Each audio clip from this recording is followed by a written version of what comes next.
Minister Ncube, Minister of Finance, Government of Zimbabwe, it is an honor and a privilege to speak to you today about your vision for financing for development here in beautiful Sevilla, Spain. Thank you very much.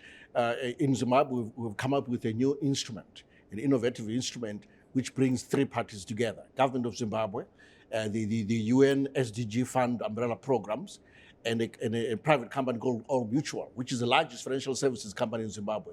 The three have come together to create what we call the ZimREF, the Zimbabwe Renewable Energy Fund, which seeks to be inclusive, invest in renewable energy, and make sure that we can achieve our goals, SDG goals, and reduce our carbon emissions by 40% by 2030. It's an innovative fund, and we're trying to raise $100 million. We want more investors. All the three parties have skin in the game in the fund. Fantastic. What do you think is the most exciting part about the partnership? You're bringing this large asset manager, this global financial institution based in Zimbabwe, together with actually communities who want solar panels for their hospitals, who want solar panels for their schools.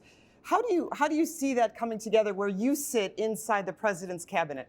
Yeah, this is fantastic. I mean, to have a tripartite relationship with the UN SDG Fund agenda on one hand, the government on the other hand, then the private sector come on, All Mutual, working together to change people's lives, to change the renewable energy space. This is truly remarkable. As government, we're offering some policy incentives. For example, we've got the prescribed asset status, which we've conferred on this fund, which allows then other domestic pension funds to invest in the fund.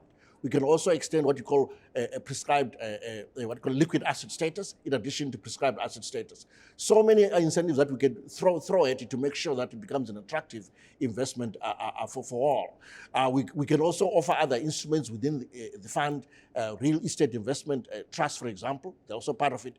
Besides, if you're investing in renewable energy, you also earn carbon credits for not polluting. So there's an additional return for investors for investing in this kind of fund. So I really encourage investors to put their money into this $100 million fund in Zimbabwe. Minister, it's incredible for you to describe the legislative reforms that you're putting in place as Minister of Finance to enable these investments.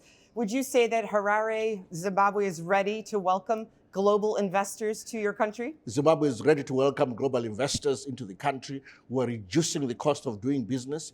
You will see a series of legislation where we are slashing back on the cost of doing business. We're opening up the environment. We've liberalized the energy sector. We now have an economic tariff.